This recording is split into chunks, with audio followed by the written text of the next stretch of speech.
Personally, I just want to know about the lineage of piñata because I haven't heard of it before. I haven't either. My brain's like, what's that? I need to do my Google Foo and learn about piñata, the weed, not piñata, the game.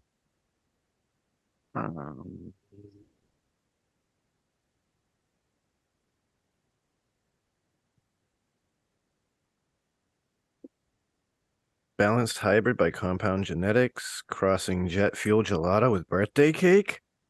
I'm in. That sounds tasty as hell.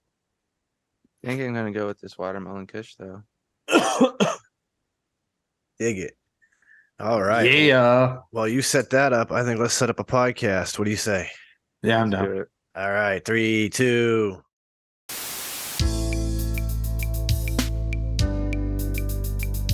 Ladies and gentlemen, I introduce you to Shedtime. What is Shedtime, you ask? Well, it's code for the consumption of cannabis, but it's much more than that. Shedtime's a state of mind. It's art, it's music, it's cryptocurrency, technology, it's food, it's vaping. It can be whatever you want it to be, as long as you're not letting the bastards get you down, not being a dick, and making it fun. When you're in the shed, it's whatever your mind allows you to create. So now let's get to the Shedtime Podcast. Welcome back, ladies and gentlemen, to another episode of the Shedtime Podcast. We are back and in effect, and it's a very, very beautiful day here at the Shed. We're getting stoned because it's what we do, and we're talking about some bullshit. And you guys get to find out where that goes, because who knows where it's going to go, because that's the Shedtime Podcast. But, as you guys heard in the intro, Watermelon Kush. This sounds glorious. I'm very excited to hear your feedback once you get into it. Let's just look at it. Let's just see what it looks like. Let's just take a peek. Ooh, a little buttery action, little batter. You know what I'm saying? Got a nice, ember color to it. Definitely more of like a yellow than it is like an orange. Got that cushiness, but kind of has like that melony scent, sort of. Let's see what we got here. Of course, going out the trusty Terp Slurp. It's been like my new thing, Sean. I'm kind of falling in love with the Terp Slurper, bro. Not gonna lie. Slurp life, huh?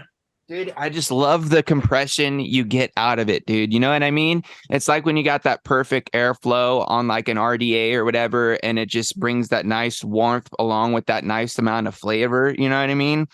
That's what I'm getting out of this. And every hit is just a nice, thick, dense cloud, bro. You know what I mean? And I'm a mech guy, so I like to blow nice, thick, dense clouds. So when I can get that out of a rig, bro, and still get that amazing flavor on top of it, sign me up. I'm there. You know what I mean? And that's pretty much what I've been getting out of the Terp Slurp, dude. I've been really enjoying it. If that's not a fantastic sales pitch to buy a Terp Slurper for those like us. It wasn't meant to be, bro. But hey, I'm just telling you from my experience, I've been really loving it. Shout outs to actually Foot Clan Dan, because he's the one that first kind of was like, dude, you need to check this out. And then, of course, Mr. Still Valley Vapors, Will, he ended up grabbing one and saying, dude, this thing's pretty sick. So after hearing both of those guys say something about it, I had to check it out. And haven't gone back. Terp slurping all day, every day. Dig it. That's every day. And you could take some globbers out of these things, bro. You can drop some fatties. Yeah, man. That's the whole game of it, right? Is that it's like this gigantic tray that's fill it up. Just go. And I got to imagine it's keeping your rig fairly clean too. Oh yeah, dude. You don't get nearly travel. You don't get nearly as much reclaim going down. Because you've got, not only do you have the pill in the bottom that's consistently spinning it, but you also have that one up top that's kind of acting as your carb, which keeps a lot of the concentrate down in that bottom cylinder to where it doesn't really travel up and down the stem too much. Which that's beneficial. Okay, I got a question. This is like a question that you guys can answer because you guys obviously have a good amount of experience. Is there like a Okay, so if you were a person that only hit like smaller dabs, Would you still have the same potential ish to have like the concentrates kind of like go up into the stem and everything, or is that because you guys might be hitting a bit bigger dabs and you're pulling a bit harder, or like how does It's a that all bit of both. change?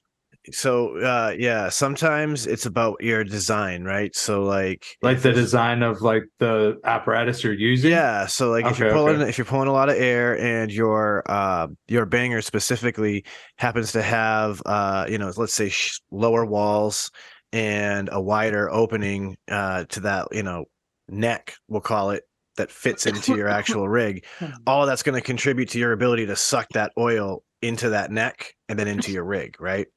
So that's kind of a benefit of that terp slurper is that you've got that neck that comes out. It's got that familiar banger bowl, but then that nice long neck that drops down out of the bottom of that bowl with the tray. You're literally keeping all of that oil well below where it's getting into your rig, and that's just keeping your rig significantly cleaner the whole time.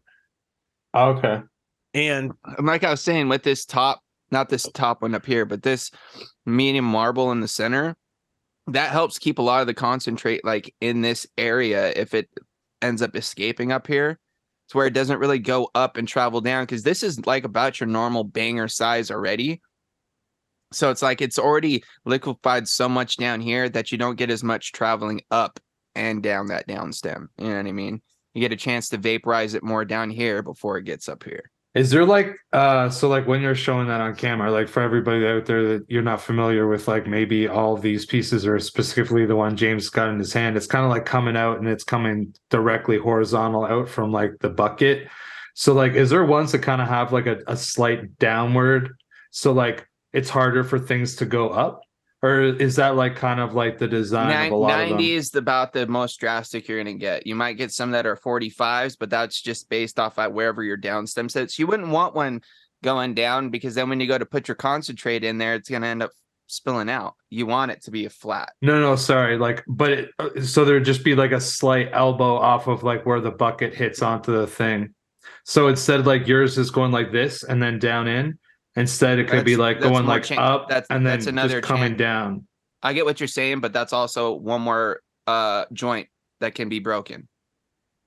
You know what I mean? Because wherever the joints are like those turns, those are most likely going to be spots that are going to break first. You know what I mean? But no, so okay, I just mean like get what you're saying. It'd be an arch. I get what you're saying, but no, I haven't seen any personally. Maybe some that they'll like kind of go up into like a loop and then come out this way, but at that point I wouldn't want one like that. Well, and like there's also like attachments, right? So like I've seen the attachment that you can get where like it would do some shit where you would put it into your rig and then it's going to create like a 45-degree angle drop down to another glass on glass fitment that you could then put your banger on. And in that event, yes, obviously it's not going to get into your rig now, but it's also when you see them actually in use, it feels excessive. It's a byproduct of people trying to adapt bongs before rigs had even really been adequately designed to do dabbing. Not only that, but at that point you're adding one more chamber that you have to pull air through in order to get that dab to your lungs. You know what I mean? And sometimes that could be a benefit. Myself very well. No, like, you are, but what we're telling you what exists. No, but like I don't think that there's anything in addition. It's just like that slight angle change. That's it. Like you're not adding more things. We get what you're saying, Chris, but we're telling you there isn't much out there other than what we're telling you exists. Yeah. Okay, no, okay, that's fine. But what I'm asking is like, how come? Like because I don't think that it's going to change anything other than that. Like it'll make it so it'd be harder for the concentrates to come up into the tube and then go back down in. I'm going to go out on a limb here and say that it has a lot to do with fluid dynamics and the science of how that air travels through that pipe work. And then my other shot in the dark is that somebody has to physically make that without damaging the glass. And what I mean by that is like to do some of those changes may potentially be causing like pinches in the airway that are then non-beneficial. And that might be a reason why it's not a thing, because it's just, not something can easily be done by human hands. There's also the fact that maybe maybe it's been tried. It's also adding extra stress points. Yeah, I was gonna say maybe it's Is been there like tried. a majority of those things made by hand? The next, Yeah. typically, yeah, Yeah, for sure. The next, like, I mean, I have buckets, maybe several. not, but the I have next would be. several bangers that like, If you're getting a quality one, majority of them are all made by hand. If Yeah, you're buying a quality one. I have one that's just slightly crooked. You Yeah, can like tell this it was is not handmade. perfect, bro, because this bottom sits slightly, kind of off. Yep. And it's just those little tiniest imperfections where oh yeah, this definitely was handmade. I have some other ones that'll be like they're seemingly flawless. I'm sure if I ran calipers I could find flaws, but like to the naked eye, they're seemingly flawless. But honestly, at the end of the day, you're gonna have some product return down that down stem, regardless. It's gonna happen. So just maybe some maybe less than others, and you might not have to clean them as frequently.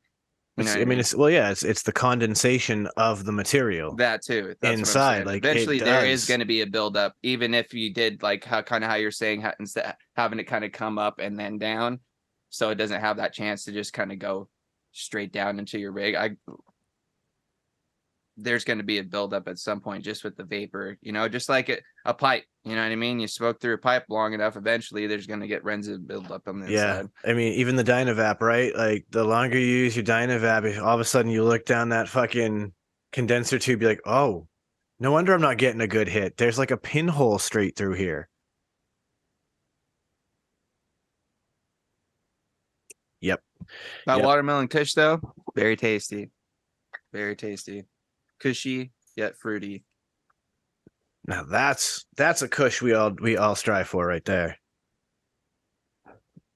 I've been trying some new flower that was done by the cultivator for my dispensary. What I love about this breakdown, I wish I could see the full breakdown because it only gives me like THC and CBD, but the total cannabinoids is 83, but the THC is 69. Oh boy. So that means there's a nice, spread of some other things going on in there. A little bit of extra love. Makes me curious about some of these other ones here. Now that's a fine entourage effect going on right there.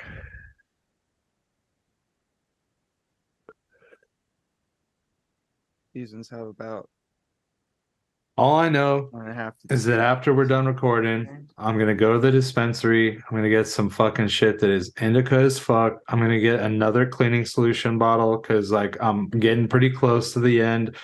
I cleaned my Dynavap on like Wednesday, and I was like, oof, I have like maybe enough for like 1-2 more cleans because I seem to like waste it a bunch, I guess, or something.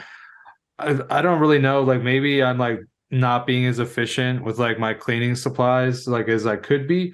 I think that maybe I need to get like a smaller container to put it in because like I always seemingly put it in like this like old ass like kitty Tupperware cup that I have, and I'll put in like 50, maybe like 35 to 50 mils of like solution in there, and I fucking like put the bowl in there, and I'll like put the fucking cap in there, and I'll like take the like condenser tube out, and then I just fucking. What kind of cleaning solution are you using? I don't know. I just grabbed like this. I asked the guy at the dispenser, I was like, what's like the most like all purpose? Like I needed to like clean out shit. And he asked me what, and I told him Dynavap, but he didn't know what I was talking about. So then the next time I went in, I brought it. And you he's know like, what you oh, get, you can bro? just soak it in this. You get yourself a bottle of some 90 proof or as high as you can get isopropyl alcohol and reuse it, dude. Yeah. Well, I can reuse the stuff that I have, but it starts to get pretty dark, like pretty quick. Yeah. Still cleans. So, yeah, maybe it's just all in my head, dude. Your cup. It's not that I'm not complaining about the expense. I mean, like I might be wasteful in the way that I use it because like I put it in a cup and like I could, if I had something that was like narrower, like a smaller container but Just taller, use a sandwich I'd use the baggie. same amount. Just use a sandwich baggie. Because literally, it's all I do. I take my Dynavap apart, I put everything in the bottom of a small sandwich baggie, and I pour just enough of isopropyl alcohol to cover everything in there, and then I let it sit. Every once in a while, I'll pick it up, give it a little shake. Yeah, it has to be that motion. Sorry, but you got to get that motion through all these tubes, You can right? go like this. But yeah, basically, give it a little shake, let it sit a little bit longer, leave it overnight like that, come back, rinse under hot water, and we're good to go. Yeah, because like to be fair, like I mean, I'm pretty sure I bought this bottle like 6 months ago, and I clean like 2 Dynavaps a week. So like it's lasted me a good amount of time, and I honestly think it was like $9. Like it was so like the price isn't really the problem. Honestly, like I mean, the big maybe I bottle just of need to use a bag instead 91% of that cup. ISO is like $3, $4 at Walmart. $2. Then I have to go into Walmart. You know what I mean? You can go to any $2 and drugstore. you can get it at any drugstore. It's it's a regular pharmacy product, but it's like $2-3 for a decent sized bottle, like James has. I buy like a big one to leave in the kitchen. I grabbed $3 or $4. I grabbed 2 of those for like $3 or $4, and then I always got for table like the salt. next. So if I need an abrasive, I can just pour some table salt in it. Table salt doesn't dissolve in rubbing See, alcohol. the stuff that I buy has an abrasive in it. Not saying it's worth it. It's probably table salt. I've not tasted it, but it could be. I wouldn't taste it either. But like I've Dude, been the looking... fucking shit's like this weird kind of like minty teal green. Yeah, see, I have some Formula 420 cleaner that's in my house, and I was looking at it because I cleaned up a bong with it, and I'm like, I really think that's just salt in this bottle, and they've put some orange oil in this to make it smell really nice afterward.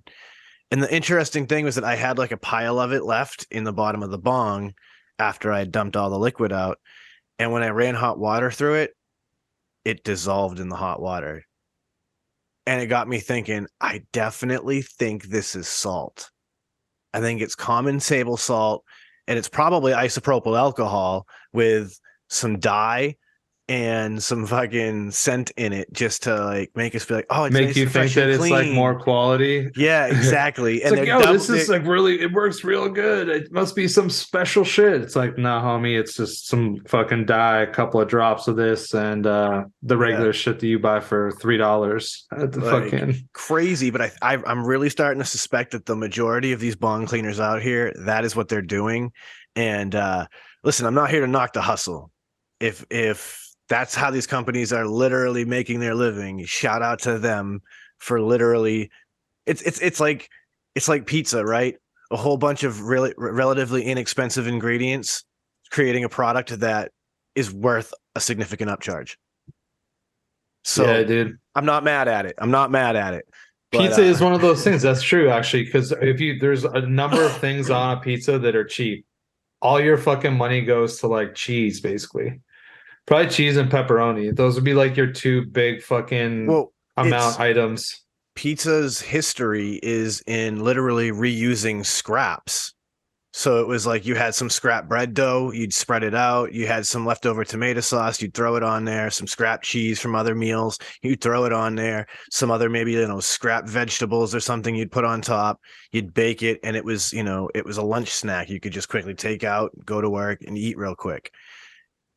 And so like that's the beauty of even like owning a pizza business, is that your overall ingredients are relatively inexpensive. Flour is pretty cheap. You get your water from the town, those sort of things. Yeah, like yeast isn't expensive and you don't need much. So it's like when you start to calculate, not that expensive. It's a relatively profitable restaurant model. Well, I remember working at a pizza shop. I worked at a pizza shop when I was like 19 to 21. And I was like a delivery driver, but I would sometimes have to like help behind, and like help like cook some pizzas, but I'd also like get a pizza like every shift. So I get a small pizza and I would just make it. And I remember like asking, shout out to Mary, Mama San, that she was that she was always saying like, yo, like when people order extra cheese, like that's one of those toppings that they win on. But a lot of people like it, and it makes people come back. Like that's all that you care about. Because then I remember asking her, I was like, "Well, why is that?" She's like, "Cheese is like the most expensive thing that I have to buy." She's like, if somebody orders like extra cheese on a pizza, like I will be spending dollars on cheese on that pizza, depending on the size. Where nothing else will I spend that. Like she's like, even the dough costs less money than the cheese that goes on the pizza. And so I always used to think about that, like because I like fucking cheese. Yeah, Like cheese man. is good. You know what I mean? But like I also really like mushrooms and onions, and those two things are inexpensive. Yep. And So that's I the guess thing like it too, really right? You does buy kind it of in wash bulk out. in that situation. So it's like if you're buying pepperoni at, tens of pounds at a time, right? And you're buying cheese at tens of a pound at a time. Yeah, man, that cheese is definitely super expensive comparatively to everything else because everything else will stretch so much farther than that cheese. Even though that cheese is made to stretch. Do-do-do. Hey, Yeah, well, you don't need that much cheese, really. Like good pizza doesn't have to necessarily have a ton of that's the cheese. thing, right? A traditional, like Italian style pizza isn't so heavily reliant on cheese. I mean, the margarita, right? It's like a ton of sauce. It's like 3 or 4 slices of whole mozzarella, like off the ball, just laid out on the pizza, and then the basil on top. Yeah, I'm out on that kind of pizza. Like, is that better than nothing to eat? Yeah. Like, is there worse things to eat? Yeah, for sure. But like, that's not my like. I don't particularly like. I would never order that pizza. How about that? I think it's about doing it in the right setting, right? Like I don't go to a normal pizza place when I'm going to go get some pizza and that's what I'm buying. You're absolutely right. But I think like in an example of I'm in Italy and I get to experience the true Neapolitan pizza in Napoli. Yeah, I'm going to order that pizza. Okay, yeah, I would. Right. Okay, Right. yeah, It's right there with you, Sean. if I'm in like a really high end place and it's something that they offer, you know what? Fuck it, let's get one and let's all try a piece because it's high end, right? That particular pizza is meant to be the like strong flex, right? It's the my sauce is so fire, my ingredients are so good, my skills are so good that the simplest of pizza will speak for itself. And I want to see that. You know what I mean? Like Oh, that's what I okay. want to see Yes. in that So, pizza. like, I'm not gonna go to like Joe's Pizza Shop and order that. But like, if I'm Agreed. going and I'm in like somewhere in Italy, and I can go get something from like Giovanni, yeah, I'll fucking rock that. I would try it then, and it probably would be good. You're right. And I would not even think about using like a dipping sauce or ranch for God's 100%. sakes. You know what I mean? Like that's not a pizza I'm gonna go to fucking Papa John's and buy. 100%. Yeah. I'm not gonna go to Papa John's anyway. I value my stomach health too much. Yeah, I agree. I think that Papa John's is pretty much trash. Sorry, anybody. I mean, not a fan I myself either. apologize to all of you people who are in a land where that is your only option. I'm so sorry that's the pizza. Oh, dude, if I was like kicking it with somebody and I was like, yo, you want to order some pizza or something? They're like, yeah, there's like a Papa John's that'll be here in like 25 minutes. I'll be like, I'm good. Let's get something different. Hey, so why It's don't like, we so go how to about the a sub? store and get some ingredients and we can make a pizza in your oven? Yeah, I'd prefer, dude. I'd honestly rather like a fucking just a freezer pizza from the grocery store than Papa John's, to be honest with you. Yeah. Like, number one, it costs like a quarter of the price, and number two, I probably think it tastes better. I agree. I mean, I'm already convinced that if I go to the gas station down the street, that they're just literally serving me DiGiorno pizza. So, I mean, fuck it. I might as well just buy the DiGiorno and cook it. Yeah, dude. If I'm right about that, that's a brilliant hustle because it's 2 slices for $3, right? So, yeah, you're making a tiny little killing off of those slices. Well, It's like, not how too much does a bad. DiGiorno pizza cost you guys? Like $4 or $5? Yeah, depending on the kind Something you around get. there.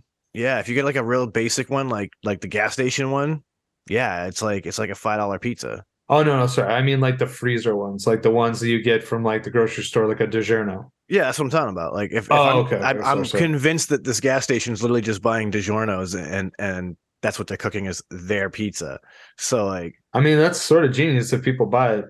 I'm pretty confident that's what's going on.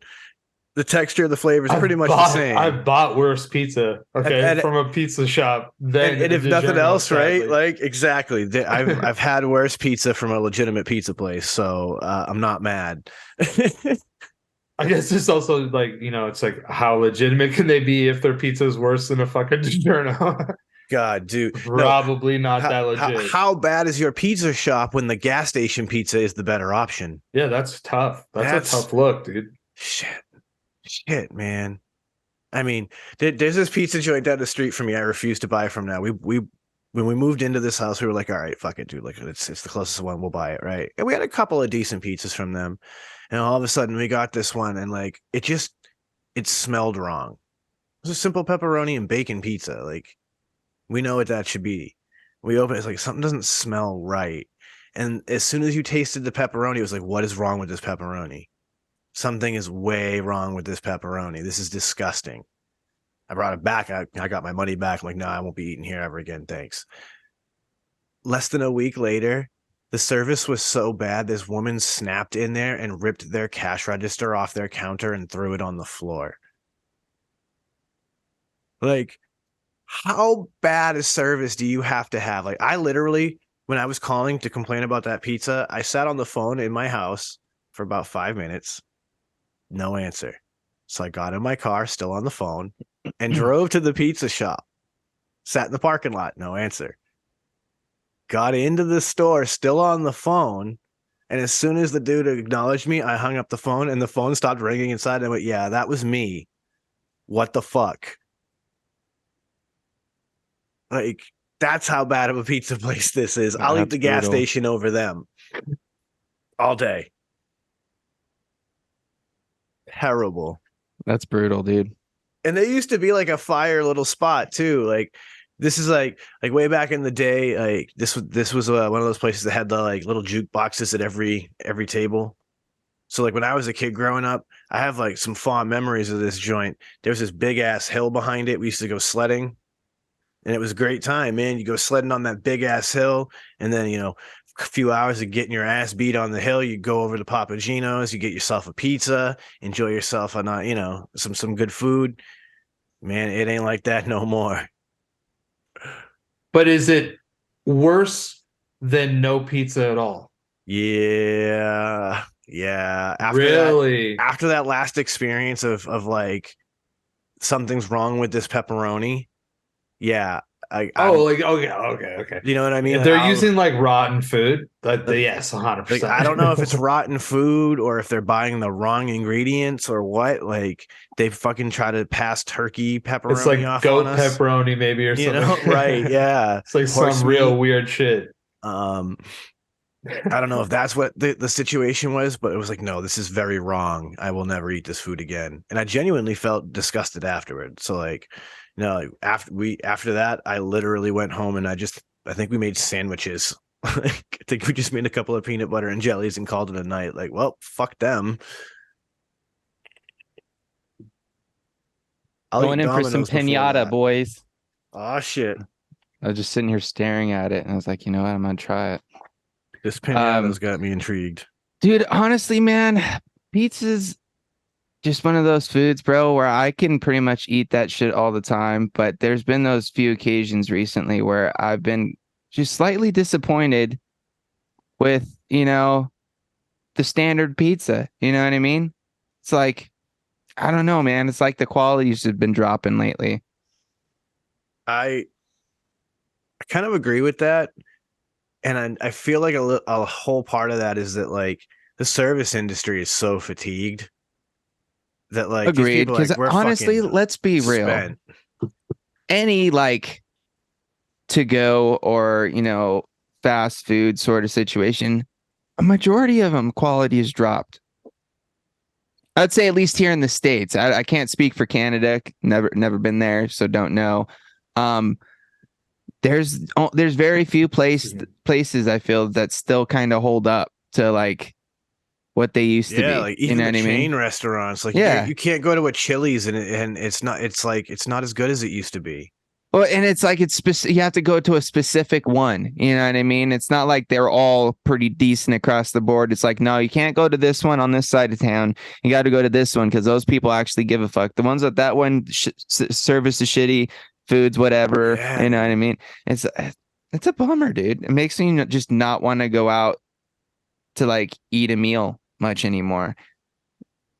I'll tell you what, when I do go to places where I still get, like even like the expected good quality service, I tip ridiculously well for that now, because like my wife having been a server and a bartender, I've seen it firsthand what they're going through, and it's like, dude, your life sucks.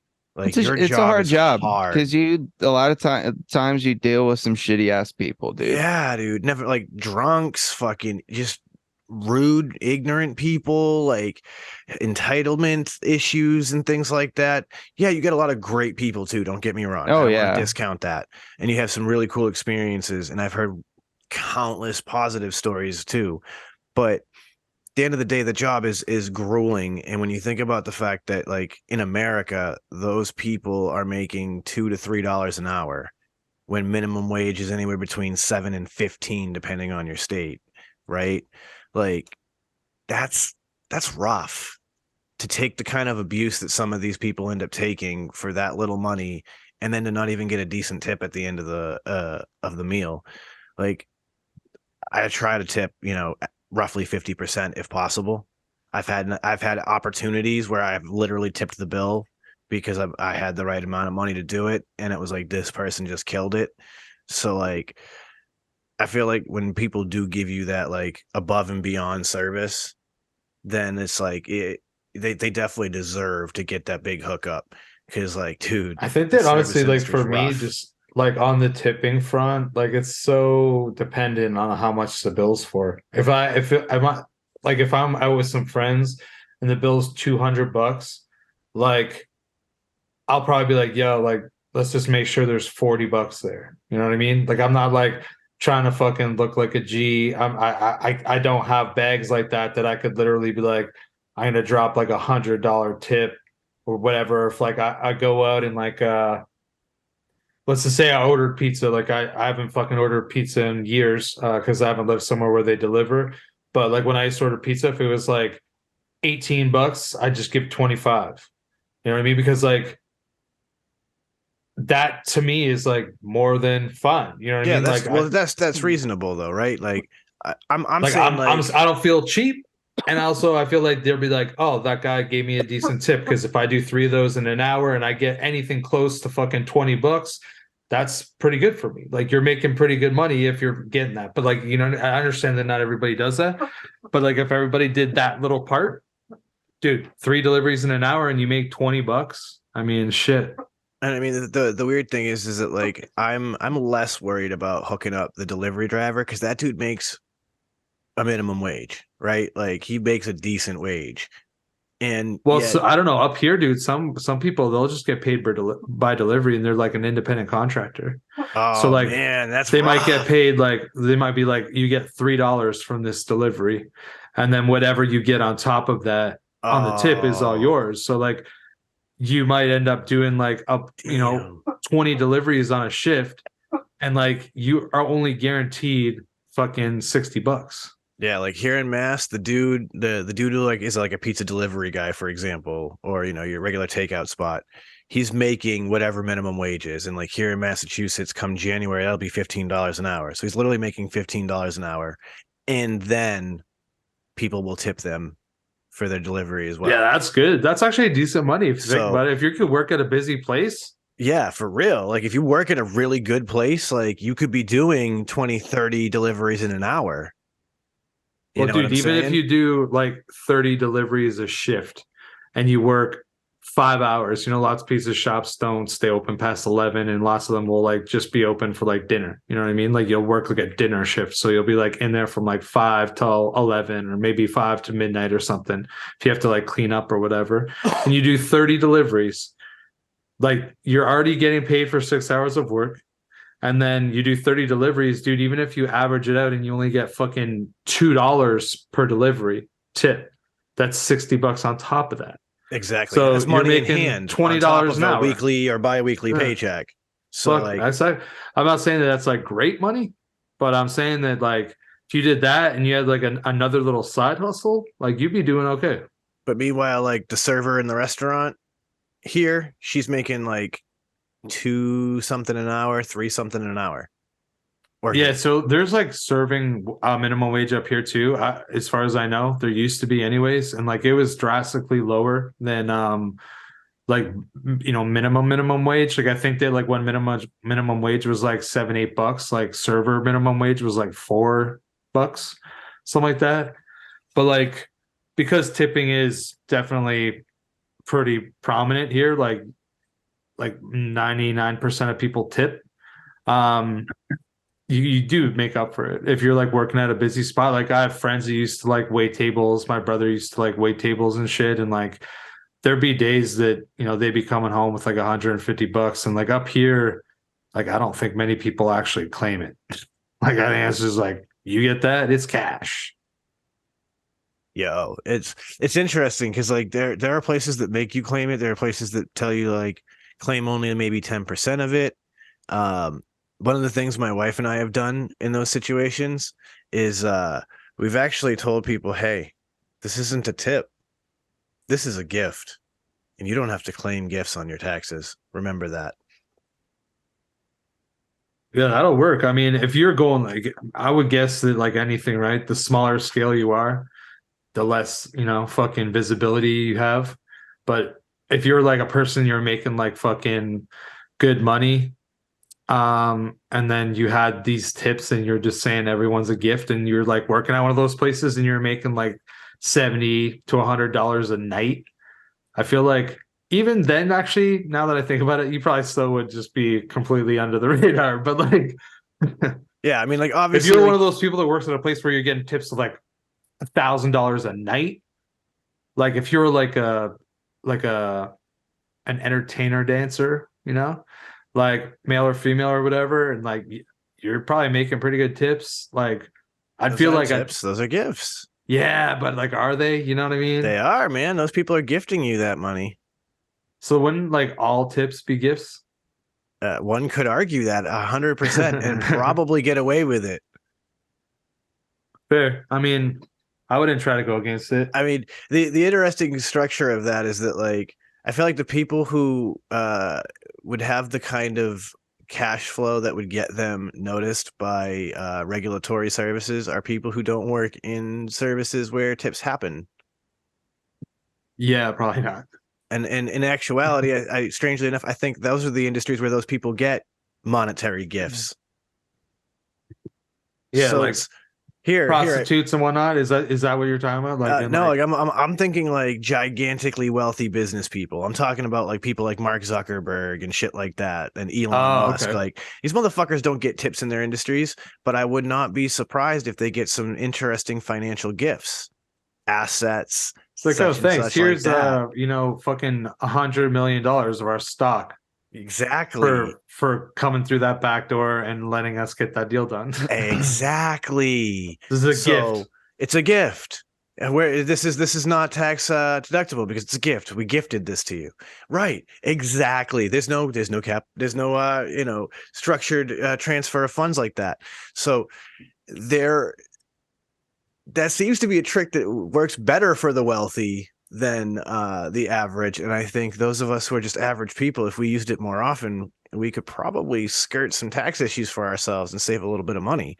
I'm no tax expert. Let me just say that right now. I'm just a guy who's heard some smart people talk about this and went, what they're saying makes sense to me. That's all I'm saying. But it does. It makes sense to me. And I go, this can work. Now, how do we skirt a capital gains tax by gifting? That's the question. Yeah, I have no idea, man. I don't think it can be done. I feel like without tax fraud, and we don't want to discuss tax fraud. That's not what we're here. Hey, that's how they got Al Capone, man. Exactly. If there's one thing I don't want to mess with is fucking like tax fraud. Like I definitely don't want that, Dude, Yeah, even I'll in pass. like these guerrilla weed grows now, right? Like some of these people, they're not getting popped for distribution and shit. They're getting fucking popped for tax evasion. It's like all you had to do was become a legal business. Now you're evading taxes. Boom. Tax man is tough. They're out there, bro. The tax man is tough, The boys will get you, bro. dude. That's like the one place in my life that I don't like to take risks is taxes. I'm Yeah, like, no, me neither. I don't either, dude. bro, because I've been told so many times it's like, oh well, half the year you can fucking claim this, and then half the year you can turn around and then claim this, and then you end up getting a bigger fucking. I'm like, man, I ain't fucking with shit. I'm gonna do the same thing I do every time and just fucking put the fucking numbers I have on my fucking W-2 in the thing and fucking whatever I get's what I get. As long as I ain't paying, I'm happy, bro. You know what I'm saying? Like if I get a couple hundo back, sweet. If not, whatever. I just ain't trying to pay no taxes.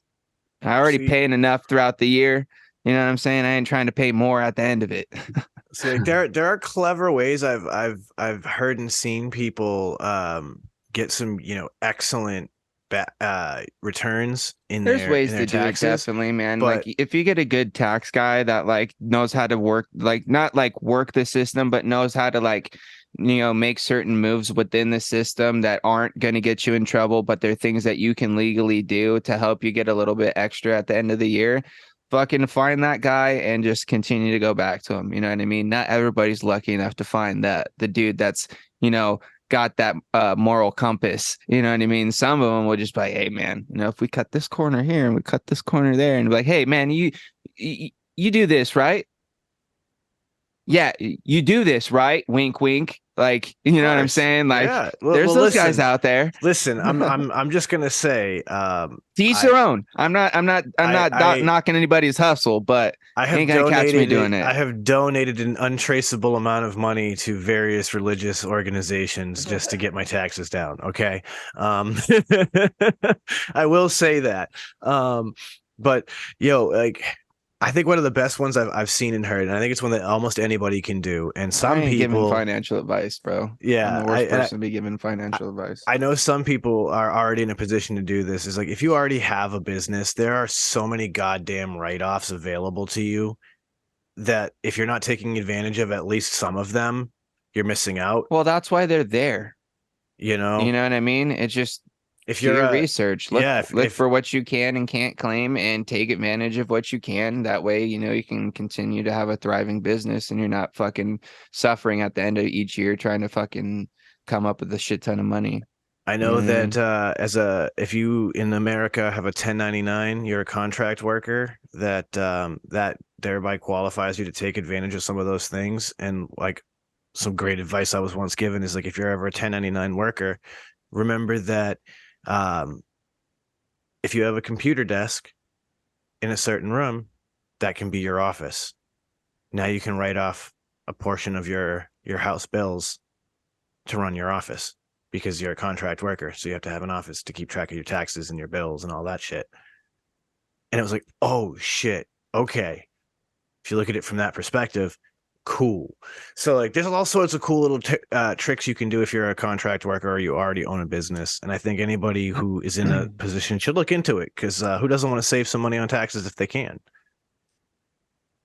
Like I said, I'm down for spending less, like for real. As long as like I don't run a risk of getting in trouble for it, and I'm like trying to like really take advantage of the system that revolves around me finding out as much information as possible. Like I'm all for it. But like I'm also one of those people that like I'll pay what I owe. You know what I mean? Like I'm not trying to fucking skate out on shit that like I owe.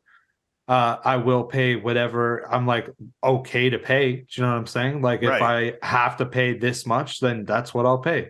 If I can get away with not paying that much by like saying, hey, well, like these are a few things that I did, then yeah, like I'm down for that too. You know what I mean? 100%. But like I've just never been one of those people. Like I've seen friends, they'll be like, oh yeah, we talked about like my business during this like dinner, and they'll just take the bill. And like meanwhile, it's just like the homies kicking it, watching fucking some basketball game because we haven't seen each other in a minute. And then this dude's just like taking this $300 bill because there was like 8 of us.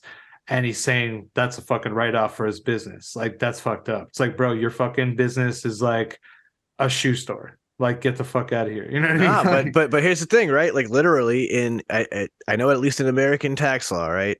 If we sit down at a table and I have a business and I just look at you and say, hey, do me a favor, ask me how my business is going. And you ask me how my business is going, and we talk for a couple minutes about how my business is going, that now constitutes as a business dinner. Oh, yeah, dude, I had buddies who used to do that shit when we go golfing. Exactly. So like they'd get you to pay them. So they'd be like, oh yeah, it's like $80. So then you give them $80. You'd have to like give them cash. So then they could put it on their business credit card. I'm like, dude, I don't need to fucking pay cash. Like, I'm literally just doing this so you can fucking use it as a write-off, even though we're not going to talk about shit other than like getting high and me talking shit about how bad you are at golf. Like, you know what I mean? But that's exactly how a lot of the richest people are able to do the things they do, right? Like, that's how you got people like Jeff Bezos in this world who pay like next to nothing in taxes because they know how to use all these write-offs. And on top of that, systems are kind of like built for like, people like that. There's another interesting aspect of that, which is like people like that and Elon Musk. Like, these people don't have physical wealth. Their wealth is tied to assets. If it's intangible, you can't tax it right now. You know what I mean? Like, all of these stocks and things that they're not being taxed on until they withdraw the actual value. So it's another way that they're sheltering a lot of that cash is in a lot of these investments right now. Your net worth continues to grow, but you don't have to pay as much taxes on it. It's kind of clever. That's not a reason to invest. I don't know. Well, I mean, it's like some things are like you can't get taxed on unrealized gains, right? Right. Well, you can't here anyways. So like even in like crypto or whatever, like let's just say that something that I have goes from being worth 10 cents to $2. Like, I don't have to pay any taxes on that until I turn it into like fiat. You know what I mean? So exactly. Like, nobody really knows like what's happening. It's like if you buy sports cards, right? And like, let's just say something happens over like the next 10 years and like that sports card that you bought for fucking $10 is worth X number of dollars. It's not like every year they reevaluate it and they're like, okay, well, this card you have went from $10 to $15 and that you have to put that into like the amount of money that you owe or the amount of money that you made. And that's like part of your taxable income. Like, that doesn't happen until you sell it. Exactly. And then but that's the one thing, right? If it turns from $10 into fucking $1,000, you do have to pay taxes on 990 of that, which is unfortunate. Well, that's once you cash in on it. Yeah. Once you sell it. Once you sell it for sure. So, Man. yeah. But those are all positive problems, I kind of feel like, right? Like, those are positive problems. Like, if I end up like in crypto, right? If I end up fucking making to a point where like I could pay myself like $1,000 a week from like cashing out and shorting on crypto, like, I don't know if I'm really going to care that I have to pay fucking capital gains on that. Fact. Because that's a come up, right? Like, if I have come ups, I don't be like, oh, yo, this come up isn't 100x. It's like anything in life, right? It's like if somebody offers you like a job because you need a job and it's not the greatest job, you're not going to be like, yo, fuck that job. I need a fucking better job. Nah. You take that and you just fucking roll with it. If you get another job later, you get another job later. I used to fucking have that conversation with friends all the time. I had friends that would just like always be fucking holding out for like the perfect job. Meanwhile, they'd be like fucking bumming smokes off you and fucking asking you to get them high. And you'd be like, dude, just fucking, I told you before, like, if you want to come to work with me, you can.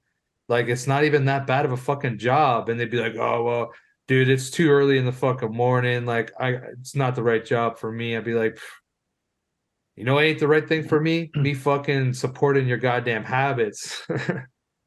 See, I agree with that. It's not working out for me. I agree with that. But there's also that weird scenario of like, I've also been in a position where taking a job has interfered with finding a better job. And so sometimes it does pay to just hold out a little bit longer. Yeah, but this is the one thing I'll say to you, Sean, about that. And I'm not saying that you're wrong because I don't know your life experience. But for me, I've always had a better opportunity at getting a job while I got a job.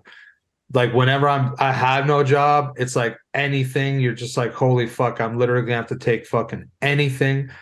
But then the minute I start working that job, it might be like a month later, another fucking opportunity will come that's way better. And I feel like if I didn't work that other job for a month, like I wouldn't have had those opportunities because it might have been like a connection through that job, or it's just something, right? Like I don't know. That's just the way that it always worked for me.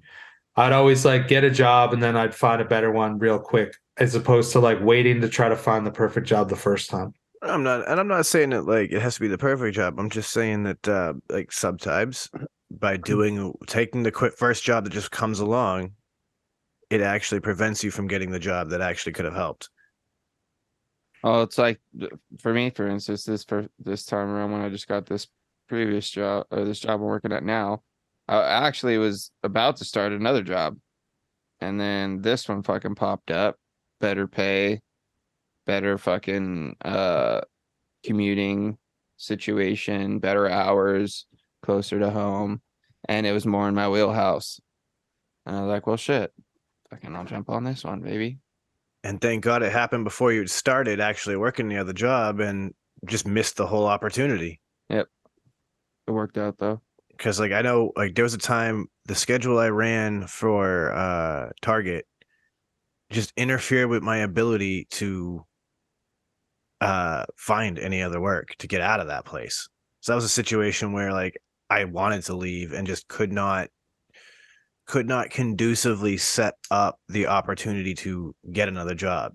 And it was one of the few times that like and I don't ever advise this is life advice for everybody, but sometimes the situation calls for it where you just got to outwardly quit that job with no fucking plan in place and just be confident in yourself that within a week or two you will find something to replace it. And that is literally what happened. As soon as I was able to be around at times that were interview times, boom, I was able to snatch a job up. And I enjoyed it. Yeah, but that's also like one of those things, like you just need that little bit of preparation, right? Like you need that little bit of like, you need that bank account to be a little fat and so you can be prepared for like those situations. If you're like, yo, I fucking kind of hate my job, I feel like in the next like 2 months I have to fucking get a new job. Like I can hang it out for 2 months because I need to pay my bills. I need a fucking roof over my head, but I fucking hate my job, so I need to fucking find another one. And then you just start to like, maybe you don't go out on the weekends every weekend. Maybe you like would fucking not buy as much stuff, and I'd just like start to like hunker down, if you will. And then I'd be like, okay, if I'm gonna fucking quit this job, at least now I got like my bills paid for like fucking 2 months, and I gotta fucking just figure out a way to get money before my bills come in 3 months. See, like that's nice when you have that luxury, because like I've never been like financially smart until recently in my life. So like there have been a lot of times where the job I would take would be just good enough. And that is a scary situation, because like just good enough jobs put you in those positions where when you do get out, even if it's the seamless transition, right? Sometimes that overlap in pay is just enough to scare you. Where you're like, ooh, I might not make this payment. Uh-oh, I might actually overdraft this account. That whole living paycheck to paycheck thing is terrifying. And as an adult, like I think back on some of those situations in my younger life and I'm like, man, like I wish that I had either not immediately settled for like the job that just did like maybe the 4 days a week at that pay rate, instead of maybe getting the position in there that was 5 days a week to get that little extra cushion. Sometimes I think about the fact that like I wish I hadn't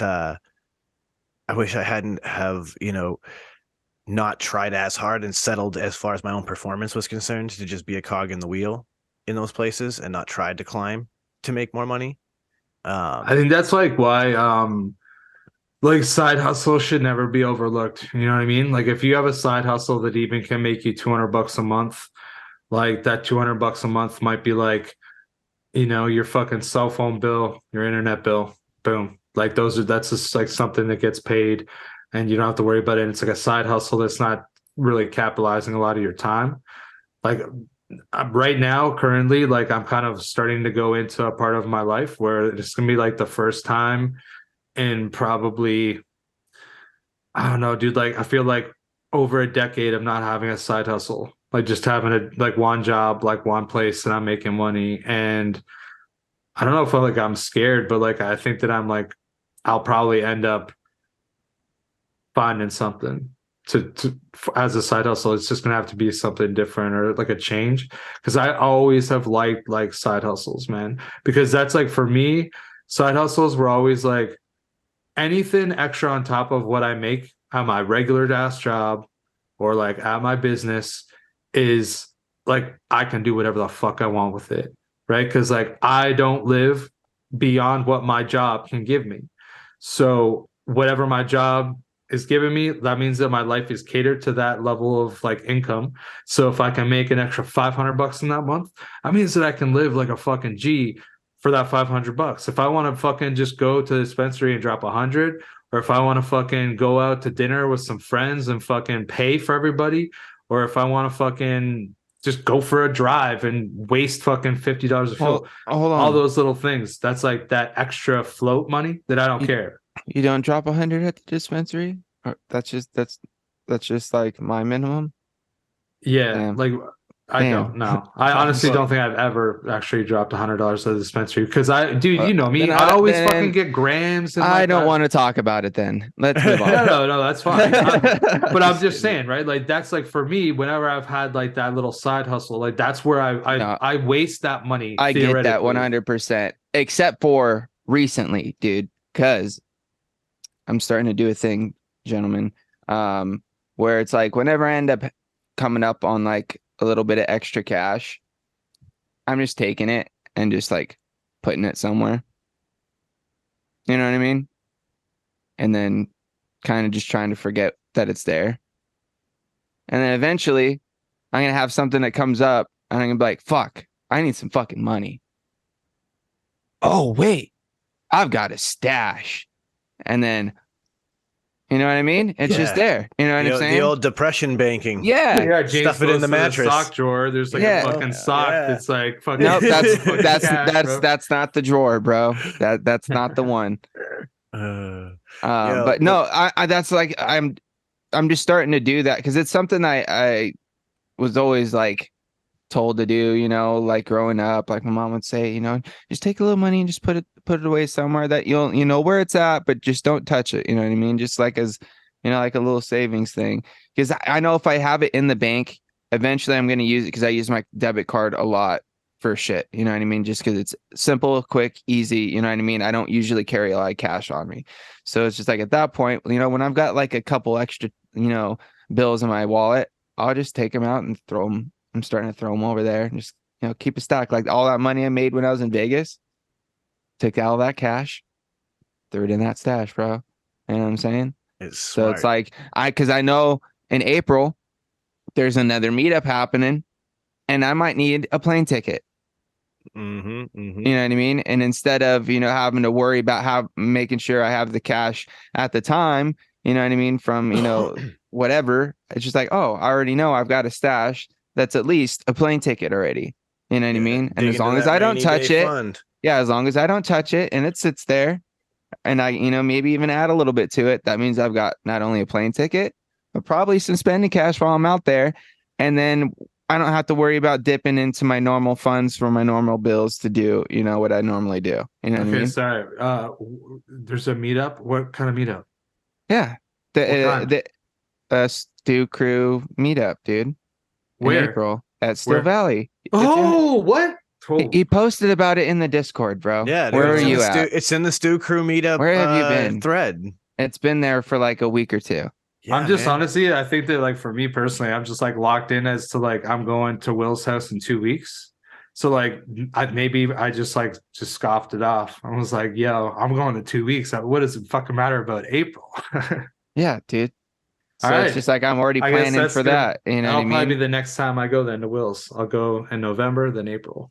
I was just like, shit. Well, that's cool because now I already know what one of my next trips is going to be. You know what I mean? And then also, I'm going to be putting cash away for the possible trip that we might have coming up at some point in time. You know what I mean? Yeah.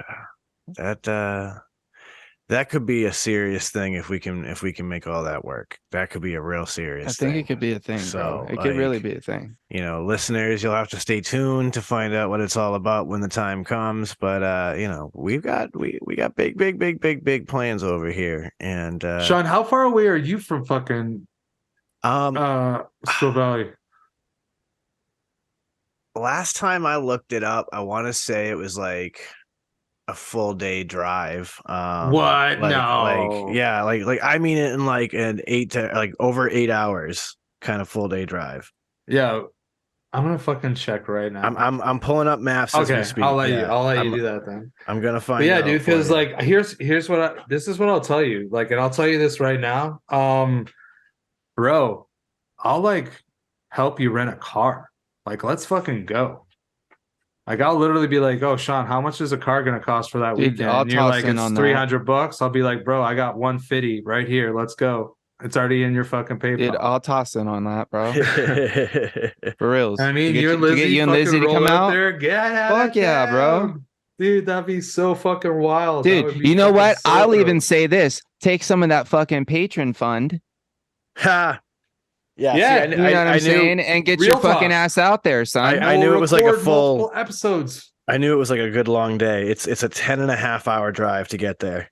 All right, so that's 3 hours longer than me, dude. If you're down for that drive and we get you a fucking rent a car, let's make this shit happen, because bro, you got a credit card now, son. Like, you don't have to fucking worry about that. Problem. This is my problem. Is having the availability to take time to. Well, I know, but because you got 5 months. Well, we got almost like 5-6 months till then. So because if you left on a Friday, and you normally get Monday, Tuesday off, anyways, right? No, not anymore. Is it a rolling schedule now? I've been Thursdays and Sundays off this whole time I've been doing this job. Then maybe if you could switch with somebody your Thursday off and get them to take your Saturday, and you take a Sunday off just in general, so you get Friday, Saturday, Sunday. I wouldn't be that bad. It's just about accruing enough time off, like actual like vacation time to do it, and also having the availability to sacrifice a body within a place of business for those days. No, I get it. Hopefully things are like in a spot where that could work out. You know what I mean? That's the bigger challenge more often than not is like, can you sacrifice that person at all from the team because we're running on such a tight crew at the moment? Hopefully, by that point, there'd be enough time accrued and there'd be enough fucking people on the team by then. But I think that if you had 3 days, not saying to take 3 days, just if you had 3 days, right? The first day you just you get the rental car maybe like the night before, and then you just wake up at 8 a.m. and fucking hit the road because your car's packed. Hit the road at 8. You'd get to Will's by like 6:30 tops. Be there for dinner, have all day Saturday, just hanging out. So you'd have Friday night from dinner on, all day Saturday. And then you could fucking just pull the same thing on the way home. Just like leave at like 9 a.m. and get home by 7. You know what I mean? And like, it's not going to destroy you. Just throwing it. These are just like obviously very, very basic. We're spitballing here. We're spitballing here. We don't know if it's going to germinate yet. Your whole idea makes me realize that to do it, I need actually enough to be able to take 3 days off because I'm going to need that Monday for recovery. Oh, okay. I'm going to need that Monday for recovery. Let's be honest, right? 10 hours there, fucking partying up with everybody, getting back for another 10-hour ride. And then like, I'm going to want Monday to like decompress before I go back to work. Okay. So yeah, you need 4 days off. So again, Friday, if I would have to feasibly take Friday, Saturday off. I would naturally have Sunday off. I would have to take the Monday off. Got you. Sorry. Like you're incorporating the fact that you normally have Sundays off. Okay. Right. Yeah. So in that vein, like, as long as the time off hours accrued at the right amount of time for that, I don't see it being unfeasible. Dude, just start talking about that like after your birthday, and I think that like by that point, it'll be like ingrained in everyone. It's like, yo, Sean, isn't this the weekend? Like next month, isn't that the weekend you're gonna go to fucking Ohio? See, my whole issue is that like I have bigger things I need to use the money I have on than things like that right now. Well, hey, this is the thing, right? Like, I'm gonna tell you, your car and gas is fucking paid for, son. So like, you basically just need to have like maybe a couple meals out, tops, and like not even expensive meals. You know what I mean? And like, speaking of write-offs, like Will took us out to dinner. I mean, and he paid for that shit. So like, you never know. The stranger things have happened, but yeah, there's lots of time to prepare. And like James said, dude, I mean, if the fucking part of the Patreon from this podcast help pay for it, let's fucking go, because we're literally going to be doing live in person, us. Dude, we could do a podcast. We could record like 3 of them while we were there, just kicking back, fucking. Dude. Bro. Yo, everybody out there, fucking share, like tweet this, like whatever you can possibly do, like help us be able to do this shit like for real. You know what I mean? Help blow us up. Yeah, dude. We need, if we could grow this podcast to a point that was a regular thing, that is an ultimate goal. Make us pay taxes for this podcast. How about that, people? Like, let's go. That's what I'm saying. Bringing it right back to the taxes. Make us have to claim something from this podcast. That'd be fire. Thank you. Yeah, there's some cool platforms out there that help you grow podcasts by like getting you guests and shit like that. And obviously they're paid fucking businesses, so you have to pay to be able to have access to their list of people. But it's an interesting thing that like I would love to speak candidly to people about, right? Like, you could read the reviews on these websites, but like, I would love to speak candidly to podcast producers who have actually used these services and been like, what numbers did you see? Did you get a return on investment? Because like, let's be honest, right? If it's like, say, $8 a month to have access to that service, and people are getting like quality guests that are, you know, getting people to tune in, dude, that's a tidy little business.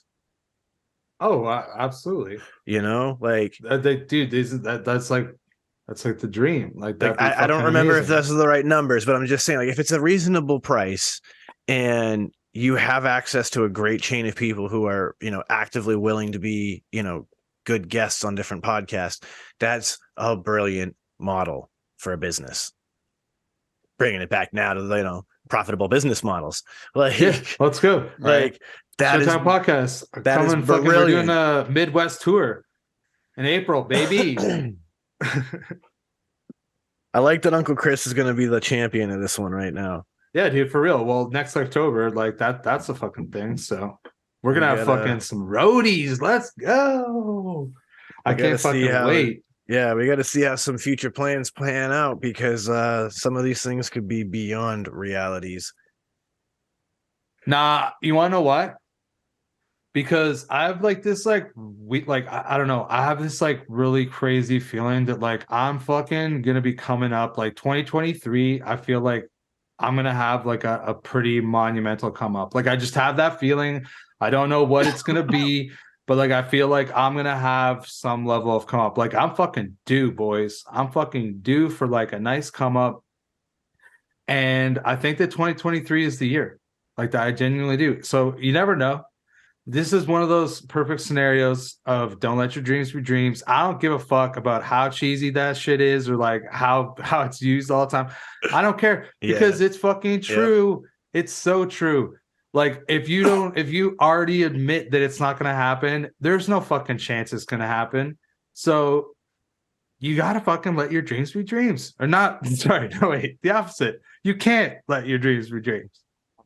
I mean, no, but you're so right. Like, you have to have some ambition. Like, I know, like for me, I've been on this like driven path these last couple of months to like, heavy self-improvement, trying to like make some big moves and big changes in my own personal life. And like in that way, I'm beginning to recognize that like I'm building to this bigger thing. Like I can actually start to feel it, like there's this bigger monumental moment that's coming. Um and what I'm realizing is that it's not just like in my business sense, right? Like it's not what I do for a living. It's like an overall, like there's a bigger monumental moment that's coming, and I'm building towards that. And it's interesting, it's scary, and it's inspiring to realize that there's something way bigger coming. And everybody who taps into it, I think, has the ability to get there. I think you just have to start to tap into that feeling that's in you that like there's something bigger coming for me. There's something bigger than me that's working me towards this direction, towards this end goal. And it will happen, you know.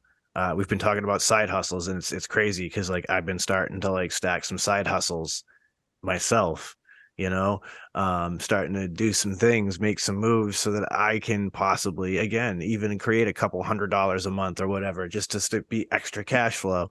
Because side hustles, there are so many out there.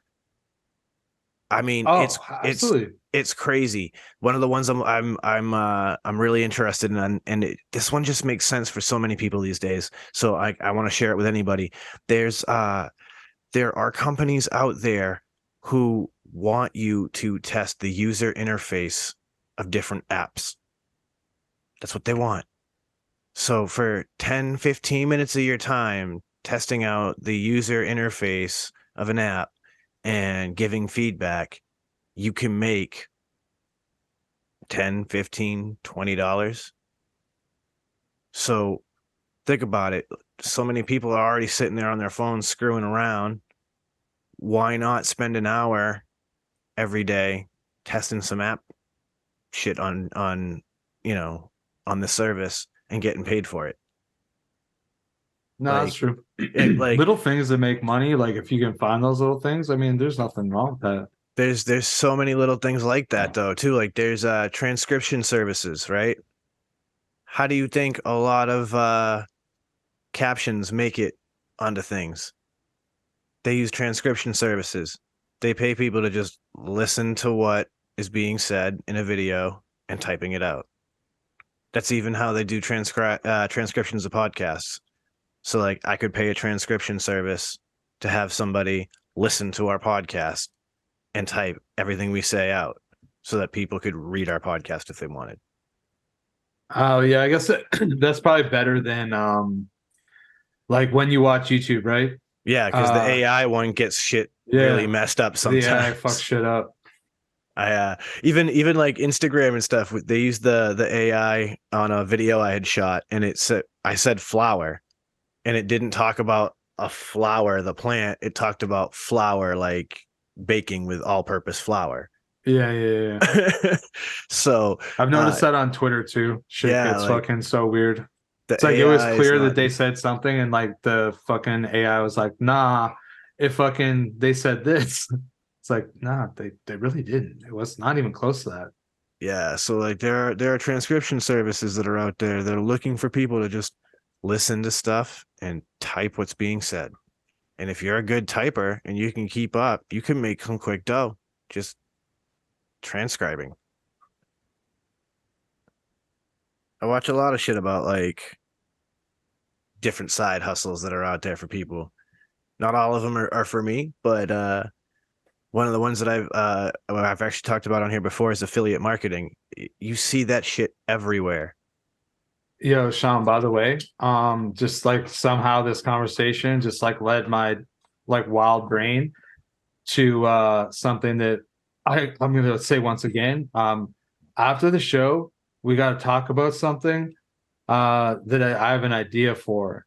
So yeah, and I Oh. need your skills. Yes. Okay, that's so right. remember, because we never talked about that. I don't want to talk about it here because, like, I don't know, Because Chris is on some secret squirrel shit. Yeah, I'm on some shit over here. You know what I'm saying? I'm running it. No, but for real, I do. I want to ask you something after. Yeah, we're gonna start a cartel. We're gonna start moving some not illegal materials because We're gonna that be would the Kraft mac and cheese mafia. That's right. That's where we right. home deliver like fresh made to their specific taste Kraft mac and cheese. That's right. That's right. And we're gonna really change the game because we're gonna bring Canadian KD to the U.S. this way. It's gonna be big. It's gonna be big. Gonna be huge. I'm glad we both went there. That was awesome. Oh shit. I love it. Yeah. That would be some shit though if we managed to like start a business that was bringing in fucking Kraft KD into the US just so that people could eat a better version of Kraft mac and cheese.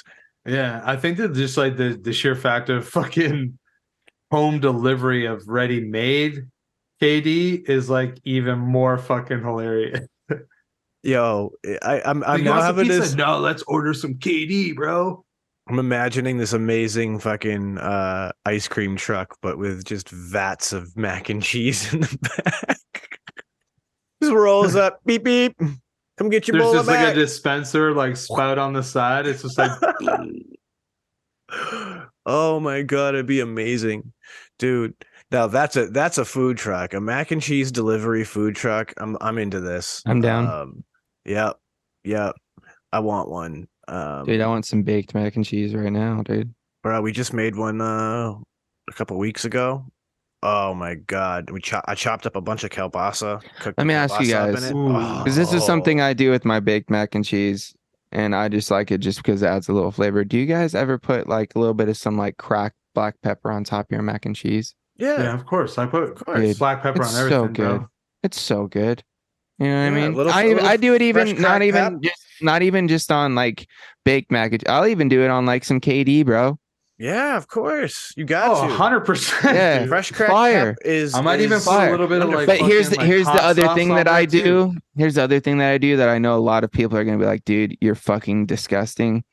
But I also don't mind putting a little ketchup. No. in the mac and cheese. Oh, there it is. Oh, Yeah. Dude, that's like such a polarizing thing. Oh, Putting like man. ketchup on it, like that's. I know a my lot of people opinion, don't like horrible. it. I get it. Yeah. Hey, I was You don't literally like just it, sitting you don't here like he's it. gonna say ketchup. But, dude, I know, I was hoping. I he wasn't. also like it on my grilled cheese, bro. I just do. like, See, I'm there with you on that, but not. and on I the- think that's why it's just the cheese and ketchup together. I just really like. I don't know why, bro. Well, I like a cheeseburger with fucking Yeah. ketchup for sure. So, I honestly don't even know who introduced me to the ketchup and mac and cheese thing, but whoever did it ruined me because it's like it's my thing.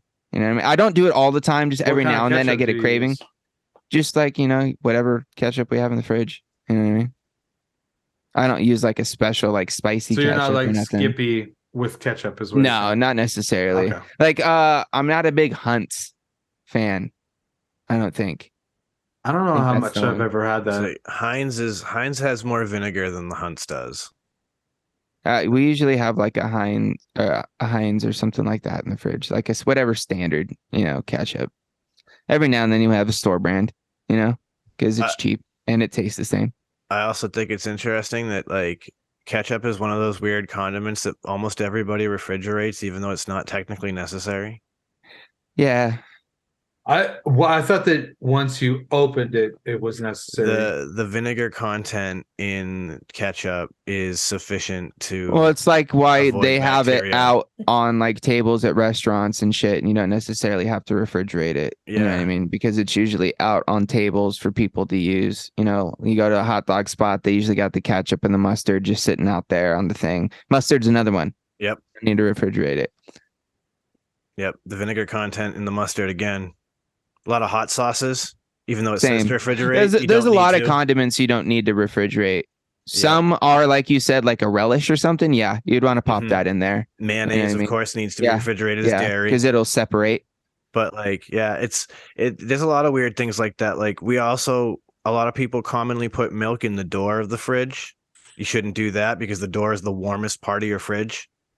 You should really be keeping the milk like ours is more on the always- inside. Yeah, ours is always on a shelf, mainly toward the back. You know And what it's I'm funny saying? because like I always did that with the milk, but then I caught myself like for the longest time, I've always kept the half and half for my coffee in the door, which Yeah. same idea. It's a dairy. It shouldn't be there. Butter shouldn't be in your door. Like just weird common Okay, things let me we all ask you do. guys this. Do you guys have a stick of butter out for like toast and stuff and keep some in the refrigerator as well? Yep. Yes. Okay. Yep. We do The that only here too, difference 'cause- is that like I'll cut a chunk off because like ours, like 1 pound of butter just comes 1 pound of butter. Oh, There's so not you'll 4 just cut like a individual. stick shape into like yeah. Yeah, I I'll get just you. like cut like no, like like like I'll just take a slice off. So I'll Yeah, take like an 1.5 inch slice. I put it in my butter tray that's got a cover, and it goes in the cupboard. Yeah. And then it's nice and soft. So when you're making like a Yeah, we keep sandwich our or butter tray something- right next to the toaster. You know what I'm saying? That way it's Yep. just like, toast, Yeah, butter's there. in Bye-bye. my kitchen, we're above the toaster. Like there's an up like there's Oh, little cabinet. cupboards. Yeah, there's it's- cupboards. Oh, the yeah. whole Oh, way so it's like everywhere. right there. Yeah, perfect. Yeah, so I just like Out of have sight, out of the mind little sort of thing. toast plates, like the toast plates, you know what I'm saying? And then I have the butter right beside it, and that's actually where I put my salt and pepper too. So then I just kind of open it up, and if I'm like Just putting a little bam, bit of bam, butter bam, on some yeah. veggies, fucking hit it with some fucking pepper, whatever. Hell yeah. My kitchen is so disorganized because we just like slapped shit in places that like I still look for things and go, oh, that's right, those are in this cabinet. Like we've been here now, I think it's been 4 or 5 months, and like I was still like, oh yeah, that's here. Oh yeah, that's there. But this place has a couple of weird cabinets that like I don't think they should have joined them the way they did, because I have this like whole cabinet worth of space that you can't technically see because it like disappears behind the the wall of another cabinet. So like it's bizarre, and all of a sudden I'll be like, where did that dish go? Oh, that's right, it's tucked in this fucking corner Yeah, back here. I didn't go into the secret shelf. Like I guess it's great if you have like the nice china that you only bring out for company, right? Like you could keep that tucked back there so it's not like not in the way of your regular stuff. But like we just slapdash so much shit, it's like, oh yeah. And I wonder, are you guys people with way more cups than you ever have in people in your house? Yes. Yes and no, because like we cycle through them quite a bit. Yeah, if I was like using it and like I can use a different cup like for weeks. I could use a different coffee mug for weeks. I have so many, there's no reason. I You don't know know what we why, have but I did. an outrageous number of are those like tumbler like to go cups, like the metal ones that are supposed to like Oh keep your yeah, shit. yeah. I We got have, like 4 or 5. We and I have like way 2 too many of legs. those. Like we have like 2 per people in the house, if not more. Yeah, like I'm a house of 2 people, and I literally have probably 20 some odd coffee cups, and then probably another 30 plus different like regular drinking All right. cups, and then some oddball stuff like cups made of horn and shit like that. Let me ask you like, this: does all your silverware match? No. Mine does and doesn't. Because I have 2 different sets. There were only 8 servings, so I have like maybe like 6, 7, 8 spoons of 2 different types, and same for like knives, forks, spoon or fork. Ooh, I have the like regular cutlery. I think I have like 5 or 6 different styles of forks. I think I've got 2 or 3 in the spoon department, and if we're just talking butter knives, I probably got 3 or 4 different styles of butter knives, and I know I've got at least 2 styles of steak knives as well. Yeah, we finally gotten to the point where we got like rid of all like the mix match shit, and then finally just bought like a really nice, big set. So it's like we've got most of the shit Uniform. matches. We still have Yeah. a couple things that are like, like the oddball shape spoons and ladles and like Mhm. weird like serving sort of spoons that are kind of different, but like the main silverware, like your main like tablespoons, teaspoons, forks, knives, that sort of thing, they all kind of match. We have 2 different like steak knives though. We've got more of your kind of bigger wooden handle sort of steak knife, and then we got your standard kind of black handle, more thinner blade sort of situation. Yep. That sounds almost But like yeah, mine. growing up, dude, we always had a mix match forever. And it wasn't up until like recently that like finally like we've got like a legit Even my matching plates set and for the most bowls part. are pretty mismatched. Like I have Oh yeah, that is fuck. like I have a set that I grew up with. Like the like I don't remember Oh, the brand name, but the dude. like the kind with the it's got all like the blue scenery on Yeah. it. Like I have a whole set like that like I grew up with. Then I have this whole other like other part of the mismatch. It's like random as fuck. Let me ask you this, bro. How many tops to Tupperware do you have that don't go you don't have the bottoms for, or vice versa? None now. He's like, I finally got rid of them fuckers. When we moved, I went through and cleared all of them out. I was like, I'm not bringing anything that doesn't have a mate, except for like I think there were two that we use more as like bowls than we use as actual Tupperware. So I was like, these two are the ones that don't have tops, and I don't care because we use them like bowls for like chips and crackers and shit. So that's fine. But yeah, now none. But literally 6-8 months ago, I had twice as many lids as I had bottoms. Oh yeah.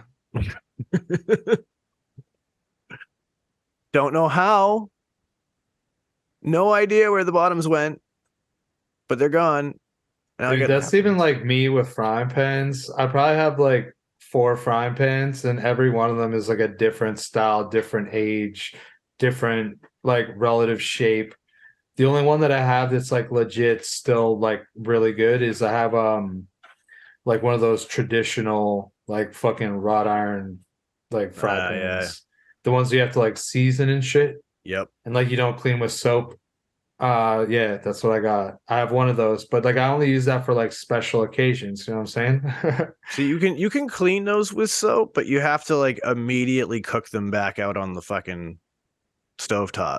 Yeah, I To found dry it like a lot of the info because I was like concerned about it. I was like, yo, I don't want to fuck this thing up. So I like watched some like YouTube videos and whatever, and like they're just like use just like water. And you can use like whatever kind of cleaner like weapon, you know what I mean? Like if you want to use like Utensil. Yeah, whatever you want to clean with, you're good. Weapon. What are you doing? Attacking the fucking He's pan, going bro? into battle against his Yeah, dirt dude. and grime. And at the most, like once you're done, You're you about to just call like it out to a duel. season it again. So you just put a little bit of fucking oil, and then you just like put your fucking cover on it, and you're good to go. You know what I mean? See, I'm season that bummed bitch. that I think in this new house I've basically rendered my cast iron griddle useless because I have one of the flat top ones that you can do like a whole row of pancakes on and shit, Mhm. but I have a glass top stove. Mm. Yeah. I don't like glass top stoves. I don't either. I enjoy them for a lot of applications, but there are certain things that fire just does better. And I do miss my old gas I stove. see it for cleaning purposes. So I like could it's see it being pretty easy to clean. it's awesome for doing sauces. It's awesome for like frying pan stuff. Like when I fry Yeah, eggs, low it's to great medium for that. heat, but any high heat thing, I don't feel like Boil it's gonna like do very. I got a fucking burner on here with a turbo boil. It literally boils a huge pot of water fast as hell, like and aggressively. So like it does do a good job. It keeps consistent heat, but like sometimes you need that direct contact of fire, and yeah, you can't do that. You get this just same consistent even heating the whole way from this stove, and that's great like in those applications, but like you can't get the kind of char on meats on an electric stove as you get on fire. Even like my gas stove, I could get a much nicer char on like beef and shit than I can get on this. I Oven, have on the very other little hand, man, experience actually with like those kinds of tops. I've only ever had like the Element or a gas. Those are like the only two that I've ever had. Like I've used them like at a friend's house or something, but like you don't really get a good feeling of what it's like one Yeah, like time. the stovetop coil style is sketchy. Like I've had them in my past, and they can have like high and low spots, so they're not as like consistent. The glass tops are pretty solid these days, and like you do get a consistent heat out of them for cooking. I actually just don't like the look. Like as stupid as that sounds. No, I don't blame you. I don't like the look. I do. There's something to be said about having a platform that the pot sits on. Yeah, it's like just a weird feeling for it not to be. Although Like, why when is this you're thing even doing the heating up? whole like, you know, shimmy for flipping, like, dude, having that completely smooth flat surface is nice. I can't. Oh man, I'm telling you what, like I feel like Sean, the machining on the ones on my like gas one, they're pretty on point because like, dude, I can do the shimmy if I'm like gonna flip like an omelet. So I want to like I just put a bit of cheese on half and then I want to like flip up the other side. You just fucking do like the little quick like wrist flip, all while it's still over top of the flame. And you just get that like fucking flip over the half, and you're like, yo, that's what's up. And then you just like, yeah, man. It's pretty smooth, but I see what you're saying though. Like it is on. nice to have that flat surface, but yeah, no, like I do miss fire. I do miss fire. But hey, this place doesn't have a gas hookup, so gotta live with what I got. No, fair. Like I said, it's not going to change my life that much, but Baking comes is down to kind of cool, preferences. right? Like because of like electric ovens, the heating elements at the top, you kind of get that like cooking pizza in that oven's wonderful because I'm getting that top down, so it gets a really nice melt on the cheese. You can, and if you're the type that likes that little bit of blistering, you can get there if you're looking for it a lot easier than, you know, the typical like gas oven where it's coming up from the bottom and you're getting that radiated heat on the top. So like that's kind of a nice thing. But yeah, I still miss the fire. I miss the fire a lot. And speaking of fire, I need to get into some of this right here. I got some ice cream cake. Ooh. Yeah, and this is actually grown by our head cultivator for the dispensary. This is some test strains that they did up. So like I've been slowly working my way through some of these and testing them out, taking the most detailed notes on weed I have ever taken on anything. I don't think I took these kind of detailed notes in high school. But yeah, I'm giving like a full like vape by vape breakdown, cycle by cycle on what my experience is through my notes. Taking it serious, bud. I'm gonna try some of this grapes and cream, dude, because I opened it up and smelled it, and it punched me in the nose. Dude, ooh. Grapes and cream. What a and dude, look at this strain. rosin, dude. Yeah, nice rosiny complexion. You know, that's when you know it's a true rosin because it's got that very specific kind of like creamy, like tannish sort of look to it. It almost looks like putty. Yeah. Like wood putty. Yeah. Very similar texture too. Yeah. Agreed. That one looks nice and juicy too, which is nice. It smells delicious. I've said it once before, I'll say it again. The Bear Labs, bro. Shout outs to Bear Labs. They make some fantastic concentrates, dude. All Grapes of them. and Like cream, I've got that's gonna be so good. Like that pinata I got was some of their diamonds and sauce. Very nice product when it comes down to that. The batter that I took of that was actually West Coast Cures. That stuff's really good as well. But dude, they've always made really solid stuff. I've never been disappointed. Dig it. Well, we are coming down to that time, ladies and gentlemen. It has been a fun and wild ride. We've talked about really in-depth and thought-provoking things and been total podheads all the while, and I'm very proud of that. Excuse me. As I choke on this Dynavap. But I think it's about that time that we say goodbye. So Uncle Chris, why don't you tell them where to find you?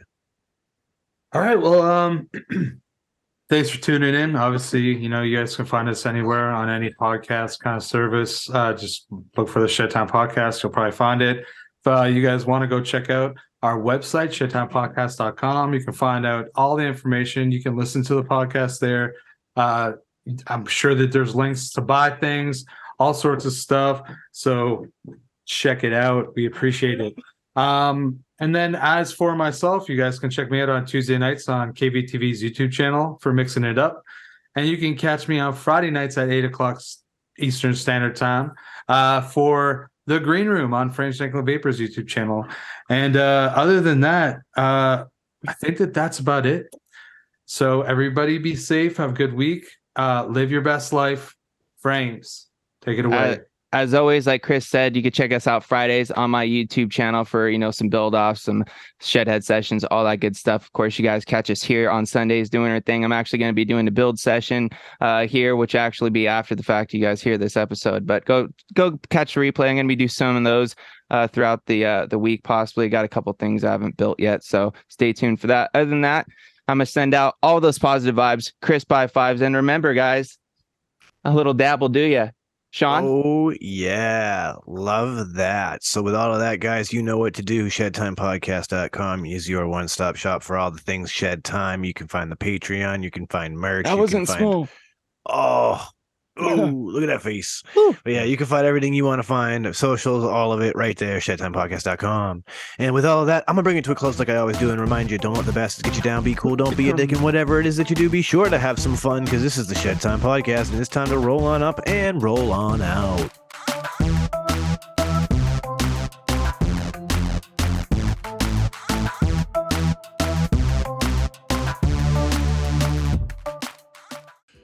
Dynavap, Dynavap, Dynavap. Looking to cut the cord on your dry herb vape? Dynavap. Trying to get the best taste from your herb? Dynavap. Ready to take your sesh to the next level? Then meet Dynavap, the best way to vape your flower or concentrate. Concentrates? That's right, your flower or hash can be vaped using Dynavap. Check out Dynavap.com to learn more. That's Dynavap.com.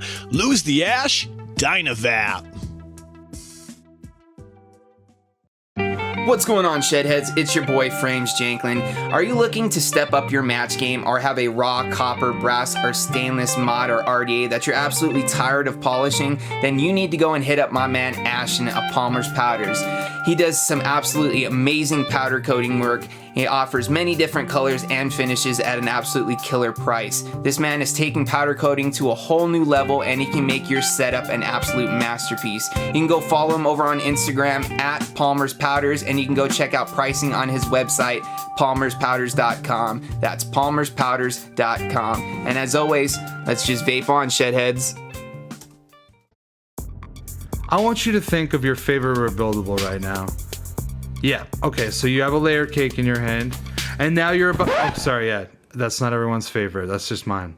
So think of your favorite rebuildable atomizer. Think about how good of a vape it produces for you. Now, take that and amplify it. And the way that you amplify that is you put in some Breezestone coils. Breezestone coils are handcrafted in Adelaide, Australia. They're made from some of the finest quality wire that you can get. I believe it's Wire Buddha.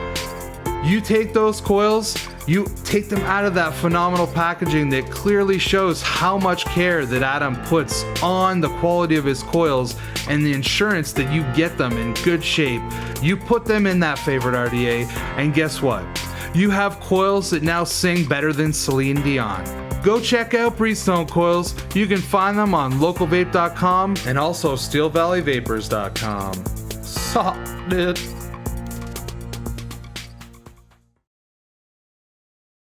Oh my god. Ah!